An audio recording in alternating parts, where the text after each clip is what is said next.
सभी श्रोतागणों को मेरा नमस्कार और आपका विशेष धन्यवाद जो आपने ये सेशन कंडक्ट किया। मैं doctor Saumitra Pande MBBS MD हूँ, गोल्ड मेडलिस्ट हूँ, कंसल्टेंट फिजिशियन हूँ। हाँ, ज़रूर झांसी मेडिकल कॉलेज में मेरा एमबीबीएस की शिक्षा यहीं से प्राप्त हुई है और फिर मैंने यहाँ कुछ दिन काम भी किया है और एमडी मैंने पीजीआई से किया है। उसके बाद हम करीब-करीब सारी ही बीमारियों का इलाज करते हैं क्योंकि हम कंसल्टेंट फिजिशियन हैं और स्पेशलिटी हमारी डायबिटीज़ है। तो दूर-दूर से लोग मधुमेह से ग्रसित जो ठीक नहीं हो रहे हैं, जो बच्चे ऐसे हैं जो इंसुलिन ले रहे हैं और अन्य वैरायटी के सभी रोगी जो कंट्रोल नहीं हो पा रहे हैं, वो अपने पास दिखाते हैं। इसके अलावा ब्लड प्रेशर, हृदय रोग, श्वास रोग, थायरॉइड की बीमारी, खून की कमी, सब हर वैरायटी के बुखार, डिप्रेशन और लोग जिनको नींद नहीं आ रही, जिनकी याददाश्त कमज़ोर हो रही है, घुटनों के दर्द, कमर के दर्द, करीब-करीब सारी ही बीमारियाँ जितनी हम सोच सकते हैं, जो हमारे घर में माता, बहनों, वाइफ़, बच्चे होती है, सभी चीज़ों का यहाँ इलाज हो जाता है और बहुत ही सही तरीके से और डायग्नोसिस करके इलाज किया जाता है और कम से कम रुपयों में पेशेंट की कोशिश की जाती है मदद करने की। इवन हमारे यहाँ बहुत सारी वैरायटी के होल बॉडी प्रोफाइल्स अवेलेबल हैं, जो बहुत कम से कम रुपए में मैक्सिमम जाँचें दे देते हैं और अच्छी डायग्नोसिस बनाने में मदद करते हैं। डॉक्टर मधुमेह की बात करें, आखिरकार डायबिटीज कितनी उम्र से स्टार्ट होती है और लक्षण क्या है मधुमेह? जी, आपने बहुत अच्छा प्रश्न पूछा। मधुमेह की कोई एज नहीं रही क्योंकि अब आजकल बच्चों को बचपन से ही डायबिटीज़ चालू हो जाती है। मधुमेह के डिवीज़न हैं जैसे कि टाइप 1 डायबिटीज़, टाइप 2 डायबिटीज़ और मॉडी। टाइप 1 डायबिटीज़ वो डायबिटीज़ है जिसमें बचपन से ही डायबिटीज़ की शुरुआत हो जाती है और माता-पिता को 3-4 साल की उम्र में पता चलता है। जब बच्चे का वज़न नहीं बढ़ रहा होता, बच्चा बार-बार पेशाब कर रहा होता है, बच्चा पतला सूखा होता जाता है, तो वो डॉक्टर के पास पहुँचता है कि हमारे बच्चे का वेट नहीं बढ़ रहा।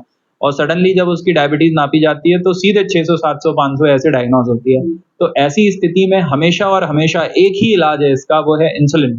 पेशेंट्स गड़बड़ करके बच्चे को इंसुलिन ना देके गाँव खासकर हमारे बुंदेलखंड में बहुत ही पिछड़े हुए गाँव हैं, लोग एजुकेटिव कम हैं, नॉलेज कम है। ऐसी स्थिति में बच्चे को इंसुलिन ना लगाना उसकी जान से खिलवाड़ करने जैसा है, बच्चा 6 महीने, साल भर में एक्सपायर हो जाता है। तो ऐसी स्थिति में हमेशा जो फिजिशियन कहे, जो कंसल्टेंट कहे, जो आपका डायबिटोलॉजिस्ट कहे कि भई इंसुलिन लगाना है तो लगाना है। तो डेफ़िनेटली जिन भी बच्चों को 10 साल से पहले की उम्र में डायबिटीज़ चालू होती है, उनको सबको इंसुलिन की ही ज़रूरत पड़ती है और उसका मुख्य इलाज इंसुलिन है।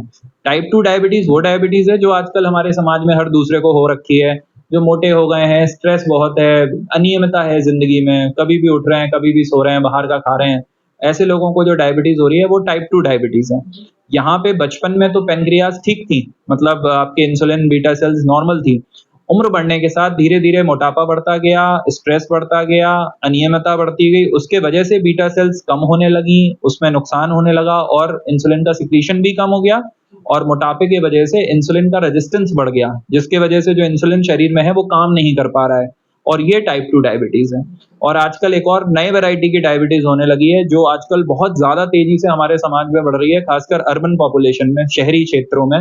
उसको कहते हैं मॉडी, जिसका नाम है maturity onset diabetes of young, जो उन लोगों में होती है जो 20 साल से 30 साल के एज ग्रुप के हैं। अब मेरे पास ऐसे पेशेंट बहुत ज़्यादा बढ़ रहे हैं जो 20 से 30 साल के एज ग्रुप के हैं। उसके लक्षण क्या हैं? इन सभी डायबिटीज़ के मुख्य लक्षण कॉमन हैं, जिसमें कि बार-बार पेशाब लगना, मुँह सूखना, वज़न कम होना, बहुत तेज़ प्यास लगना, बहुत तेज़ भूख लगना और खूब सारा खाने के बाद भी पेट ना भरना, खूब सारा खाने के बाद भी वज़न गिरना, ये सारे फीचर्स हैं। अगर इसमें से आपको पैरों-हाथों में झुनझुनी आना, अगर इसमें से कोई भी फीचर आ रहे हैं, तो आप ज़रूर अपने कंसल्टेंट फिजिशियन को दिखाइए, अपने नियरेस्ट फिजिशियन और योग्य डॉक्टर से मिलिए। सबसे इम्पोर्टेंट ये है कि हमें एज़ अ डॉक्टर लगता है, बाहर लिखा होता है डॉक्टर फलाना और वो डॉक्टर वैराइटीज़ के हो सकते हैं। इसलिए आप कोशिश करिए कि एटलीस्ट जो जिसको आप दिखा रहे हो, वो कंसल्टेंट लेवल का डॉक्टर हो। अगर आप डायबिटीज़ के लिए दिखा रहे हैं, तो कम से कम उतना योग्य हो कि इसका इलाज कर पाए और अगर इंसुलिन वगैरह की भी ज़रूरत पड़ती है, तो दे पाए। अन्यथा आपका इलाज भी अधूरा रहेगा और नॉलेज भी अधूरी रहेगी और आप प्रॉपर तरीके से ट्रीटमेंट नहीं ले पाएँगे। जी। नशा मुक्ति केंद्र, नशा मुक्ति का कोई इलाज है? डेफ़िनेटली नशे के बहुत सारे इलाज हैं, डिपेंड करता है कि नशा किस चीज़ से है। अगर मान लीजिए सिगरेट स्मोकिंग है, जो आजकल बहुत कॉमन है, या टोबैको च्युइंग है, तम्बाकू चबाना या दारू पीना, जो कि बहुत कॉमन है आजकल, अल्कोहल इंटॉक्सिकेशन और कुछ बच्चे आजकल स्कूली बच्चे, कोटा-वोटा से लौटे हुए बच्चे ड्रग्स भी ले रहे हैं। मेरे पास ऐसे बच्चे भी आ चुके हैं जो ड्रग्स का सेवन कर रहे हैं। खुद बताते हैं आईवी ड्रग्स लगा रहे हैं अपने हाथों में, आईवी, मुँह से और सूंघने वाली छोड़ दीजिए, इंट्रावीनस ड्रग्स ले रहे हैं।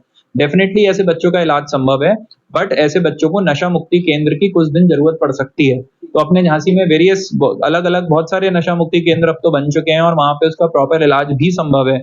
हम लोग एज़ अ कंसल्टेंट पेशेंट्स को अच्छी दवाइयाँ देके डी एडिक्शन कराने में कारगर रहते हैं और ज़्यादातर मरीज इससे पार पा लेते हैं। और अपने यहाँ अभी तक झांसी में कोई स्पेशलिस्ट नशा मुक्ति केंद्र नहीं बना है, जैसे बड़े शहरों में है। जी। तो आने वाले समय में हमारे यहाँ के जो साइकियाट्रिस्ट हैं, हो सकता है कोई ना कोई इसके लिए आगे बढ़े और इस तरीके का कोई सेंटर ज़रूर खुले झांसी में, जहाँ पे ऐसे क्रिटिकल पेशेंट्स को डील करा जा सके। जी। सर आपका क्लिनिक का एड्रेस कहाँ है? जी, हमारे ये खाती बाबा में है, शेरवुड गेट नंबर 2 के पास हमारा आवास है, वहाँ पे हम देखते हैं सुबह करीब 9:30 से 11:30। 11:30 बजे से हम अजीत मैरिज हॉल खाती बाबा पे, वहाँ हमारा क्लिनिक है, वहाँ पे हम देखते हैं और शाम को फिर हम आवास पे ही देखते हैं। तो इस तरीके से करके पेशेंट्स मैनेज हो जाते हैं। ठीक। जी, धन्यवाद।